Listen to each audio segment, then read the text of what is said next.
All right, so we're here to speak on the effects of positive thinking on academic performance.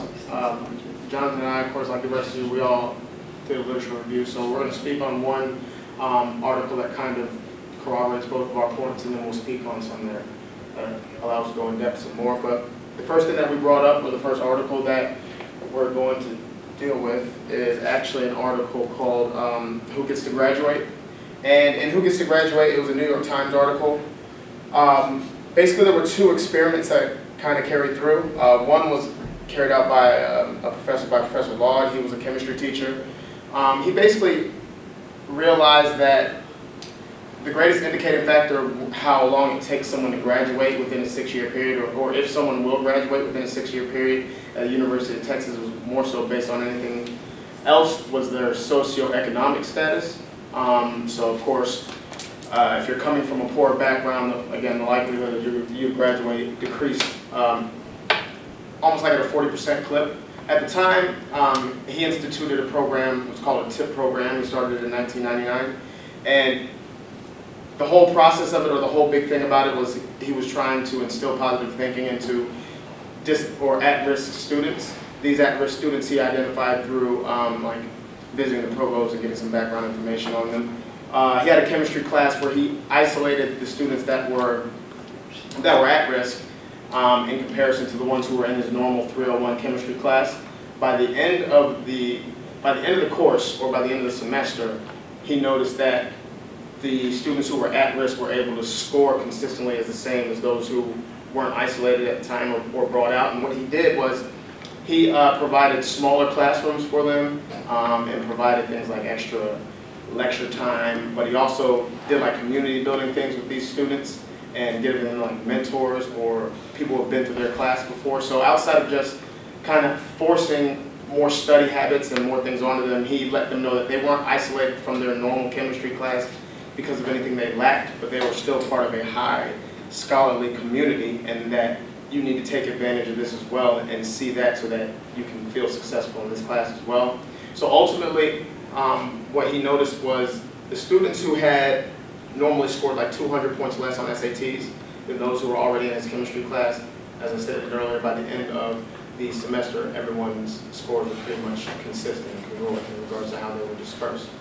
And so there was another experiment that was within that, that was in that article as well that Jonathan will speak on. So Dr. David Yeager, he's another professor at the University of Texas. And basically what he ended up doing was he conducted a similar study, but on a smaller scale on the community college level. And so what he ended up doing was he had students who were enrolled in a developmental math class. And at the beginning of the semester, he had split these students up into two groups, a treatment and a control group, of course. So the students in the control group, he had them basically view a generic scientific video. While the students in the treatment group, he had these students view a video where basically where it's demonstrating that if you perform math, such as like algebra or statistics, in a new way that you're not accustomed to, that this will basically facilitate learning and you'll have a greater retention of the material. And after these students had watched the video, they were instructed to write a mentoring letter to future students, basically summarizing what had gone on in the video and to just mentor future students.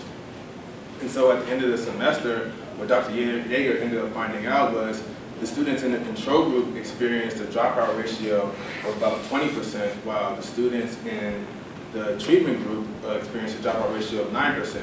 So just through this small intervention, he cut the dropout ratio basically like a little bit more than half by a small intervention. And this ties into another article that I had with Dr. Grando and Thompson, which they had,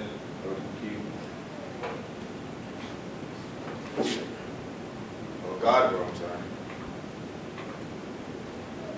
Godrow and Thompson, and they had basically conducted a study where they were examining the effects of, examining the mediating role of optimism and pessimism, and how these constructs had how they had an effect on coping and academic motivation. And what these researchers ended up finding out was that there was a strong correlation between optimism and task-oriented coping, and pessimism and disengagement coping. And so what this basically means is that the students who were very optimistic, that these students basically, they approached tasks head on.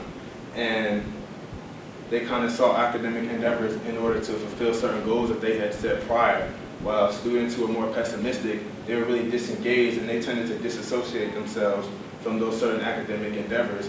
And when they did partake in them, they were doing this only to, but to avoid punishment and to avoid guilt while only really seeking rewards. And the last big finding of this study was that there was a negative correlation between academic motivation and optimism. And so to go along with what he was speaking on, I isolated and researched and found an article and found an experiment that was carried out where they were measuring hope or trait hope. And what trait hope kind of piggybacks off of is in regards to optimism. Somebody who has lots of hope in this experiment ultimately ended up having better outcomes in academics and anything like that. So it was found that hope was a predictor for future academic achievement. And the way that they isolated or measured hope between students is they gave them a trait hope scale, which is a 12-question Likert scale, and it measured your hope agencies and your hope pathways. Your hope agencies are essentially the belief that when you set a goal, you'll achieve it, whereas hope pathways are you'll make sure you meet strategies or create strategies to achieve your set goals, which is why it kind of correlates along with how optimism works.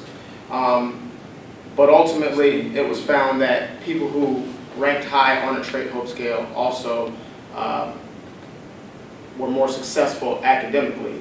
This experiment was actually carried out through 129 students, and it was a 3-year experiment where they essentially took 3 check-in points. This was carried out in colleges in the United Kingdom, where they would take an incoming freshman's pre-entry exam, like pre-entry college exam courses, and in their classes that they took prior to coming to college, they used that as a baseline to establish what would be, if there was an improvement or not. After the end of their freshman year, they measured their general intelligence, they measured their divergent thinking, which is essentially like creative thinking. They measured their personality traits, and as I stated before, of course, they measured hope.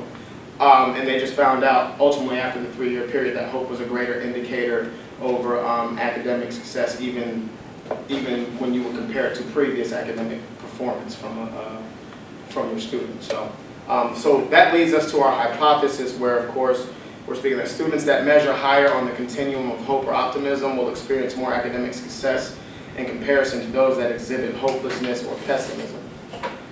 And the way we're going to go about researching that and studying that is, so how we basically will go about conducting our study is that our participants are going to be, how we're going to select our participants based on their enrollment in the Statistics 201 lab. We basically did this because this is one of the psych classes with a larger sample size compared to some of the smaller classes. And these students will be African American males, ages 18 to 24. We're not including like the non-traditional students. And so we'll be conducting our study in 3 sessions. In the first session of our study, we'll be visiting the class, and we'll just have students write down their academic outlook based on how they feel. And this will be based upon, I guess, maybe certain rumors that they may have heard from previous students or certain horror stories, or maybe if it was like their second time taking the class. So we just want to get like their written submissions of how they feel about the overall class. During the second session, this will be before the students will have an examination, before they have a certain exam. And we'll basically split them up into treatment and control groups. And the students in the control group, they'll just view a video about the neurobiology of learning, while the students in the control group, they'll view a video that we'll be making where there'll be students who've taken 201 in the past, and these students will basically give their testimonies about how they did on the class and if they hear coming into the class, what they found as stumbling blocks in the class, and then how they overcame those and ultimately became successful. Right. Like just basically like if you experience adversity, you're not singled out. You know, everyone experiences adversity in college when you have a class that you're having difficulty with. But it's just the fact that you overcame that adversicy having an optimistic outlook. And during the final session of this, of our study, we're going to be administering the Drake-Hope scale and the life orientation scale. And these scales are just basically going to measure the students' optimism and pessimism based upon their first initial subscriptions of what they have written. And so for our planned data analysis and expected findings, our expected findings are that students that viewed the intervention and expressed optimistic outlooks were going to be the students that will perform higher academically in comparison to students with pessimistic outlooks or viewed the control video. This is actually supposed to say we're going to do an ANOVA instead of an ANOVA in regards to actually how we're going to analyze our data. But, and then that's essentially the end of what we're doing. Any additional Questions? So we talked about the methodologies a lot, so I don't have any comments on that, but I think your literature review and all the first two slides, it was way too long. Yeah, You just should probably keep it under like 3 minutes. ultimately we changed it. I just uploaded the wrong one. Yeah. Yes, we actually changed that. So Okay. that's why I was saying, like even on the last slide, we changed on the actual testing that we were going to do. I just happened Are we to. talking about in reference to our slide? It was Yeah, too lengthy? yeah, Okay. there's too much information. Right. And that's okay. exactly You why. guys were really good at summarizing the experiments and all that. So you don't really need all that. You Right. just need like highlights of what That's what. the studies, and then just, because you got it all down. You knew all this, the results and how they did it and everything, so I don't think you really need all that text. Okay. So for the real presentation, I would just cut off like 90% of it. Okay. And then just cut back on the number of studies that you discussed. I would do the one on the hope thing that you talked about, and then I think the first study, I can't remember who did that, but the first study that sets everything up. Yeah, so you talked about 4 studies. You We talked about We three. talked about 3? But there was 2 experiments in one I study. see. Yeah. And so then both of them still proved that positive thinking and Right. optimism was Right, one so that's kind positive of effect. redundant. Okay, Yeah. okay. That's fine. That makes sense. Any other questions?